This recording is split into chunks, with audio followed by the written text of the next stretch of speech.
It's all things MMA for another week. My name is Ken McGuire, joined as always by Team Ryan Kilkenny head coach Miles Price. Once again, live from Dusseldorf in Germany. How are It's things? Dusseldorf. Dusseldorf. How are things now that you're into your third week in Germany? Yeah, things are going really well. I super like it here. It's sunny. Is it raining over in Ireland? It is absolutely today on the day that we're recording. It is biblical levels of rainfall. It's disgusting how wet it is outside. Yeah, well, I'm rubbing it in. It's sunny over here. I've noticed your latest Instagram stories featured a hunt for an elusive pair of sunglasses, which wound up in your pocket. But that's beside. Isn't that always the way though? No, when you lose things, it's in the most obvious of fucking places. It's never underneath the cupboards or the fucking beds or on top of the roof. Always in your coat pocket. So fill us in, Miles. You're 3 weeks in, or you're in your third week of training at the UFD gym in Dusseldorf. And for people who may have missed the last episode or two of this, whether online or on the show side of things, you're in Germany. You're at the UFD gym in Dusseldorf because you've made your deal with PFL. You're hoping to fight kind of later or maybe early in the summer. So you've got a 5-week camp out in Dusseldorf at the moment. So you're about halfway through at this stage. So how have things been? How has your training progressed? Well, first week I felt definitely very rusty. We were talking about this beforehand. I was talking about it on my Instagram yesterday. About, in particular, when you go to a different gym, because there's an anxiety that comes along with traveling to a different gym first and foremost, and also a high caliber gym like UFD. I thought that meant Ultimate Fighting Dusseldorf. It actually is University of Fighting Dusseldorf, which is a cooler name, really. First week felt very sluggish, almost amateurish. I felt like almost a beginner in the first week. In particular with my striking, not with the grappling, really. And then second week, a little bit better. This week, kind of had that click moment where went through a lot of resilience, went through a lot of hard sparring and training, couple of black eyes here and there. And yesterday, I just kind of hit that point, where it wasn't that it was. It was. I had a very good spar, very good sparring day. Not to say that it was like all me. It was like I had my moments where there was a lot of resilience. But it was a point of my sparring where everything came together. And also, I felt super relaxed, and I almost loved it when I got hit or got caught or I got taken down. I smiled, and I like sometimes I like to smack talk a little bit in the gym, not in like a Kobe Covington way, but in a friendly, laughing. Okay, that's what you got, motherfucker. Let's go. I love it. Let's go. And I could turn the tide and put the rhythm back into my favor, kind of like that. And the authentic side of my martial artist came out, and I think it was a great feeling, because you really start enjoying your training when you get to that point of camp. You know what I mean? So I'm kind of there now. Yeah. So what is it about that point? I mean, you had a good kind of run of videos on Instagram earlier in the week detailing that you get to that moment that things seem to click. Is this something that you expect is going to happen, or expect that it happens at a very particular point, or is it just that now you've gotten comfortable, you're aware of your surroundings, you're more used to your training partners and the structure of the week, or what is it, and what makes it so special when all of those little ingredients start to fall into place? I think it's an accumulation of a lot of things, to be honest with you. It's a lot of things that come together. Your fitness, your strength comes together, your energy comes together, your nutrition comes together. You get more used to your surroundings. Although I feel like that plays a factor, but not a huge factor. It's an internal thing. There's a lot of emphasis on, like, every day I do a journal of things I do well and differently, so that I'm not too self-critical, because all these things don't matter if you're too self-critical, because then you're constantly thinking negatively, you're constantly thinking about the other person is doing, you're constantly beating yourself up because you feel like you're not good enough. Whereas I take lessons every day from my training. I understand that I'm going to have hard sessions. I understand that it's not always going to be sunshine and lollipops, but there comes to a stage where I forget the name now. I'm going to pronounce this terribly, but I read this book before called by Mihai Profafovich called Flow, and it's basically trying to find that point of not doing things too on the back foot that you feel bored, and not too much of a high expectation of yourself so that you feel anxious. So I just found that state of flow, and I think everybody has a different process on how to get there, you know.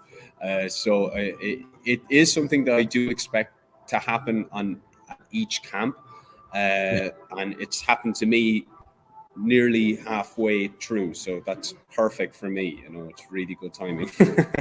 So what do you do then in terms of maintaining it? Because now you've reached this flow state in your training. I'm sure you'd like to sustain that for the next couple of weeks, or build on that again. I think how you maintain flow is to not attach to having to need it, because if I understand that nothing's permanent, you know, and nothing's going to be with me all the time. You know, I'm right now I'm feeling great. I'll more than likely be keeping this than not, and because my body's just at that place, my mind's at that place. If I want to lose it really quickly, then I should attach to it from an egotistical standpoint, because then I'll ruin it and it'll be gone. So try not to think too much into it. Appreciate that it's there right now, and it'll probably stay with me to some degree right up until the fight. So what's the plan then for you've got another 2 weeks to go anyway in Germany. So does the training ramp up? Do you continue with the normal kind of run of things? Is there a goal or a target for the end of this particular camp before you decide what happens? The target is in.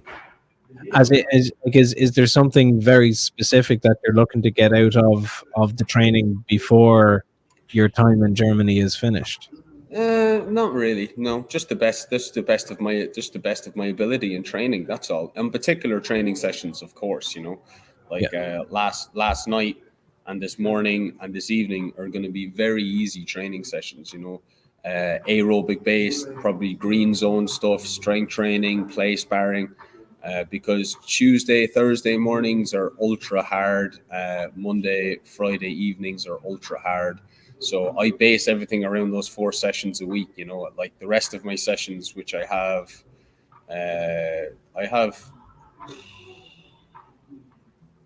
11 sessions a week. So I base my training around those 4 sessions. So they all complement those 4. Yeah.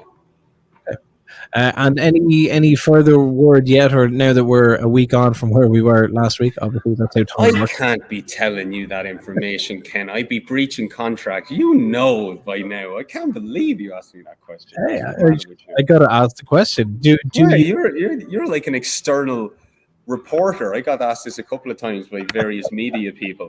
I didn't think I'd be getting that question from you. I'm disappointed. Do we know? Friends. Sorry. More to the point. Let me phrase it this way. Do you know when that date is yet? Has that been confirmed to you? Yes, I know. Okay. I know. Yes. That is the main thing. So you know that's important. And then when you're ready to tell everybody when it's actually going to happen, then it can happen. Okay. Do we know where yet it's going to happen? It's in the States anyway. Yeah, PFL is always in the States. So it's a US based company. So okay, good stuff. So we'll see you in the States presumably sometime this year. Yes. Very good. Moving along, UFC 272 was this weekend just gone, or last weekend. We had a good chat about it last week at the time. Obviously, all eyes were on the main event, which was Colby Covington and Jorge Masvidal. When we spoke about it, you went straight into is it prediction time, and I said you can have your way with this whatever way you want, and you were like, it's going to be Colby Covington. He's he's going to take the 5 rounds because he can, and he's going to probably toy with them a little bit for the 5 rounds, and without like excessive levels of toying with them. That's pretty much how it panned out. And I know we were talking about this a little bit before we started to record, and that maybe some of those fans that want all kind of blood and luster and everything else out of a fight, nothing like that ever transpired. And it kind of looked to an extent to me that Masvidal didn't have too much of a plan as to what was going to happen in there. Unless he could crack him with a hard shot, he was just going to spend 25 minutes getting out wrestled and effectively bossed around the place. How Yeah. did you think it went in the wind up?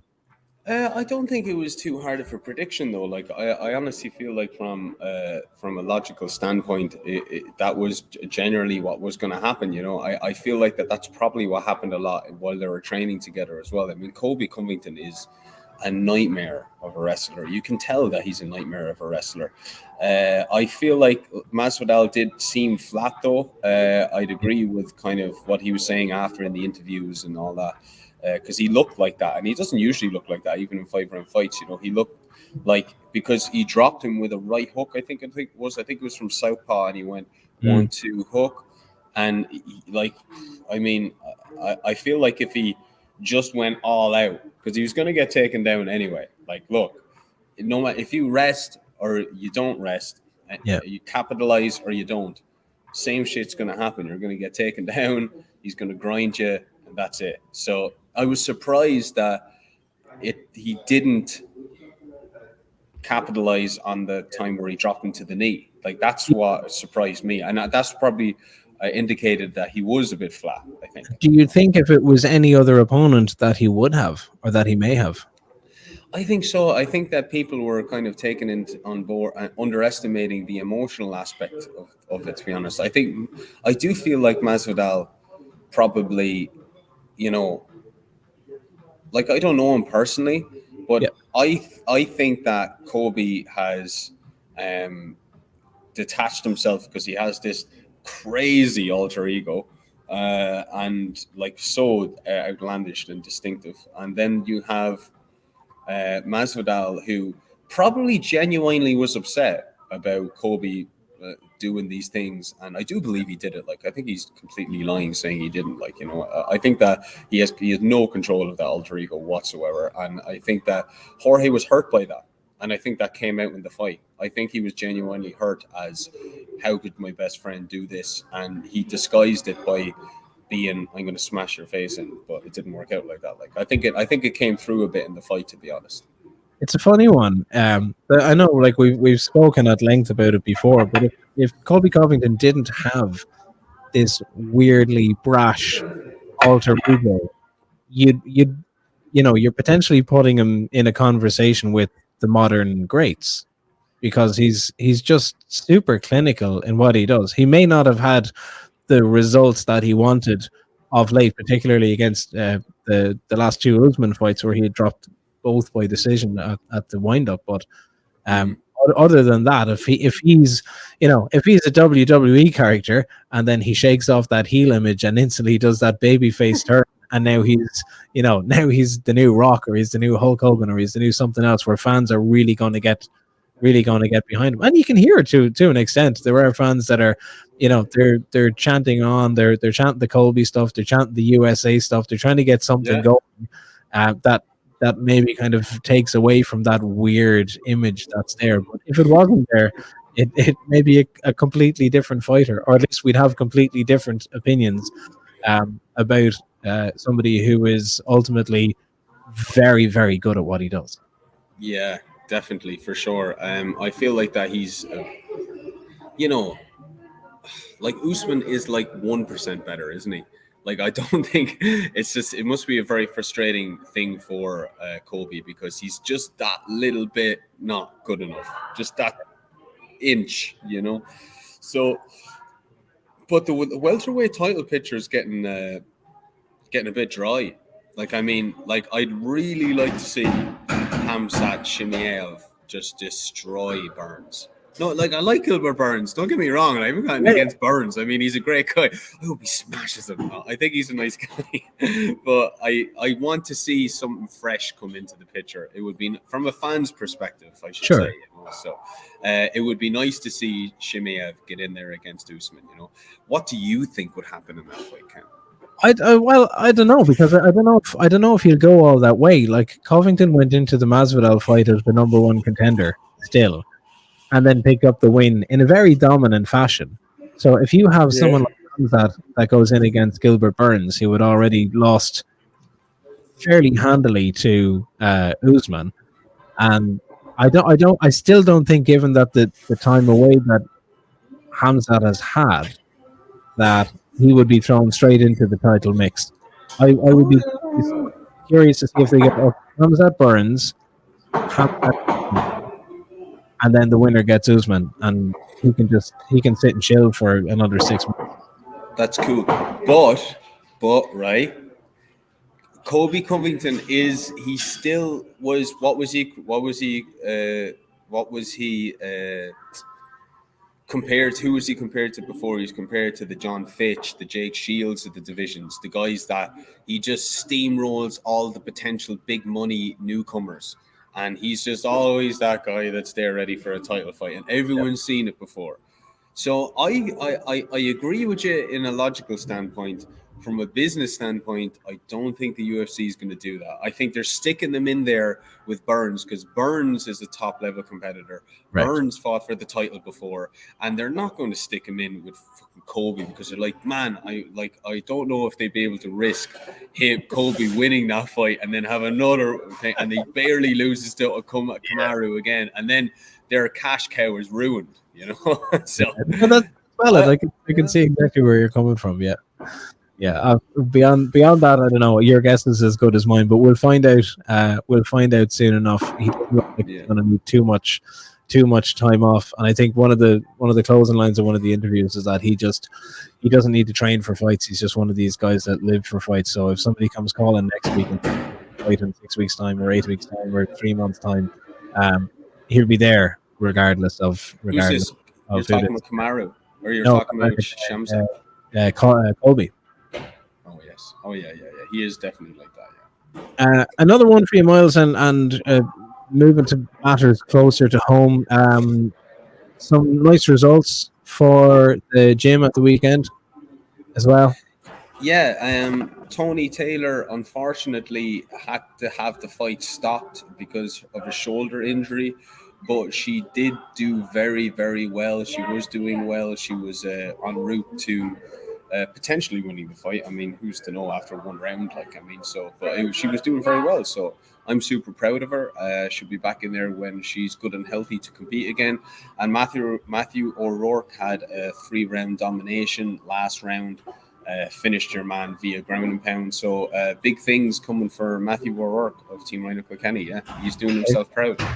Good stuff. They're both on the cage conflict side of things. I see there's a couple more names. Ryan has been announced. Ryan Mangan has been announced for Grapple Kings in the Donamays on the Ireland versus Northern Ireland card.